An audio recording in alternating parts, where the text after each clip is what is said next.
Salut les conciergeries Airbnb, ici Henrik du site louerpremium.com sur lequel je parle de comment faire exploser le chiffre d'affaires de ta conciergerie. Aujourd'hui, on va voir comment facturer ses clients facilement. C'est parti!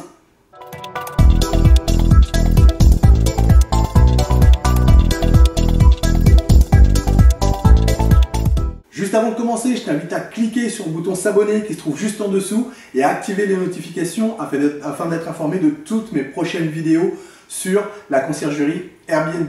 Également, je t'invite dès maintenant à laisser un pouce bleu afin de me motiver à te laisser toujours plus de contenu, toujours plus de vidéos, toujours plus de conseils sur la conciergerie Airbnb. Alors aujourd'hui, on va voir comment facturer facilement ses clients. Alors la facturation de tes clients, c'est quelque chose de crucial, de primordial, parce que c'est le moment où tu vas réaliser finalement le chiffre d'affaires dans ta conciergerie. Je repose les éléments. En tant que conciergerie, tu es prestataire de service auprès des propriétaires. Et donc, tous les mois, tu vas envoyer la facture à tes propriétaires par rapport aux réservations qui auront été prises ou aux différentes prestations que tu aurais pu réaliser auprès de ton propriétaire. Donc, il va falloir regarder, ou en tout cas récupérer les différentes réservations qui ont lieu. Donc ça, c'est extrêmement important parce que du coup, tu vas prendre un certain pourcentage par rapport à ces réservations. Alors, comment ça va fonctionner? Ça peut fonctionner de différentes manières. Moi, ce que je recommande toujours, c'est de facturer les frais de ménage d'un côté, puisque du coup, c'est le voyageur qui va les payer. D'accord? Toi, tu vas simplement les refacturer à ton propriétaire afin de les récupérer. Et ensuite, tu vas facturer un pourcentage sur le montant des nuits restantes. D'accord? C'est vraiment ce que je te recommande. Ça te permet vraiment de rentabiliser la partie ménage, puisque c'est toi qui vas la réaliser, donc c'est normal qu'on te rémunère pour ça. Et toute la partie conciergerie, c'est-à-dire gestion des annonces, répondre aux voyageurs, valoriser les annonces, etc., la gestion des tarifs, tout ça, comme c'est ton job, eh bien, on doit te rémunérer par rapport à ça. Et donc, tu vas prendre un pourcentage sur le montant des nuits. Donc, tu as vraiment deux éléments à facturer. Alors, comment est-ce qu'on fait cette facture facilement? Tu as, on va dire, trois méthodes, plus ou moins simples. La première, c'est, je dirais, la méthode un peu à l'ancienne, c'est-à-dire d'aller chercher manuellement chaque réservation. Donc, tu vas dans Airbnb, tu relèves la totalité des réservations avec leur montant et tu notes à côté les montants que tu dois facturer. Tu vas pareil dans Booking pour récupérer les mêmes éléments et puis tu prépares ta facture en ce sens. C'est pas ce que je te recommande parce que c'est assez fastidieux, c'est pas très automatisé. Disons que ça va si tu as un ou deux propriétaires avec qui tu travailles. Par contre, sur une conciergerie, étant donné qu'il faut quand même plutôt faire du volume en termes de nombre d'appart, tu vas vite te retrouver avec peut-être 10, 15, 20, 30 biens à gérer. Et là, aller chercher chaque réservation une par une et pour tous les appartements et sur deux sites différents si jamais tu utilises Booking et Airbnb par exemple, ça devient très très fastidieux. Donc je te recommande pas forcément, enfin en tout cas si tu démarres, c'est une option qui est possible, mais je te recommande pas, je te recommande assez rapidement de switcher sur une autre solution parce que c'est assez fastidieux que de le faire manuellement. Alors la deuxième option, en quoi elle consistait bien, et ça fonctionne très bien pour Airbnb, tu vas pouvoir faire un export dans Airbnb de toutes les transactions qui se seront produites sur la plateforme.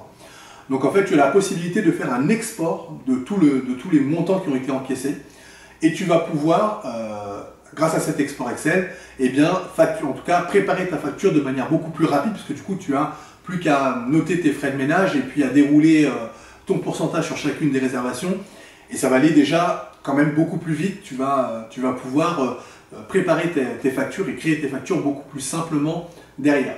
Donc ça marche plutôt bien avec Airbnb parce que tu vas pouvoir donc faire cet export et pour tous les biens que tu as en gestion, tu vas pouvoir le faire.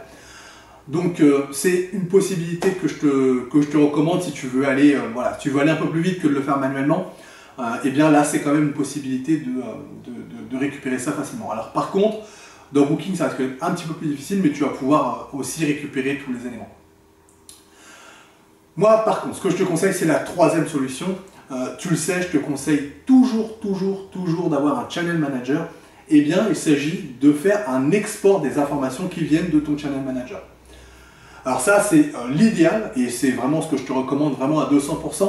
Pourquoi? Parce que ce channel manager, je te rappelle qu'il compile, qu'il recueille la totalité des informations qui viennent de toutes les plateformes. Donc que tu aies des réservations qui viennent d'Airbnb, de Booking, ou d'autres sites, hein, comme je sais pas, Abritel par exemple, si jamais tu l'utilises, eh bien, tu vas pouvoir récupérer toutes les informations financières sur toutes les réservations, créer cet export et puis du coup le traiter de la manière que tu le souhaites afin de préparer tes factures, préparer les taux, préparer les coûts des ménages, etc.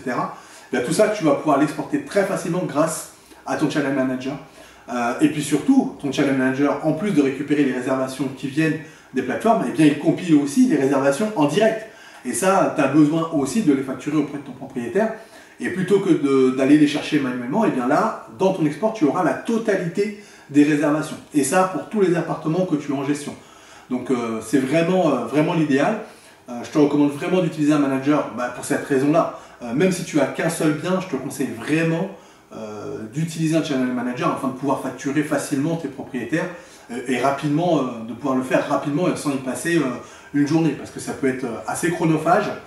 Donc vraiment, utilise ton channel manager. Alors, quel manager je te conseille? J'ai déjà fait une vidéo sur le sujet, mais vraiment, si tu utilises Bets24, cet export, il est vraiment très simple à faire. C'est aussi pour ça que je recommande Bets24, c'est que on a vraiment accès à un nombre de fonctionnalités incroyables qui nous permettent vraiment de faire tout ce qu'on veut. Et notamment d'exporter la totalité des réservations afin de les traiter et puis de préparer les factures qui vont bien. Donc vraiment, je te conseille sur les trois solutions, que ce soit manuel ou alors par export de Airbnb ou par export de ton Channel Manager, je te conseille vraiment d'exporter ton Channel Manager afin de préparer tes factures. Voilà, je te remercie d'avoir regardé cette vidéo jusqu'au bout. Afin de te remercier, je t'offre dès maintenant un pack qui te permet de réaliser un business plan qui cartonne. Donc ça te sera très utile si tu veux créer ta conciergerie ou alors si tu viens d'en créer une. Donc ce pack, tu peux le retrouver là en cliquant sur le lien qui se trouve juste en dessous de la vidéo. Tu déroules, tu cliques sur le lien, tu me laisses ton prénom, ta meilleure adresse mail, je t'envoie tout ça automatiquement chez toi. Alors qu'est-ce qui contient ce pack? Eh bien il contient un document Word qui va formaliser ton business plan. Donc ce document Word il est pré-rempli, tu n'auras plus qu'à compléter les quelques éléments afin de formaliser ton business plan. La deuxième chose, c'est que tu auras un fichier Excel qui te permettra de faire ton prévisionnel financier sur les 3 années à venir. Et enfin, tu auras un guide PDF qui va t'expliquer pas à pas quelles études réaliser, comment remplir ton business plan pas à pas et de manière très simple. Donc le mieux, c'est que je te laisse cliquer sur le lien qui se trouve juste en dessous et puis je te retrouve tout de suite de l'autre côté.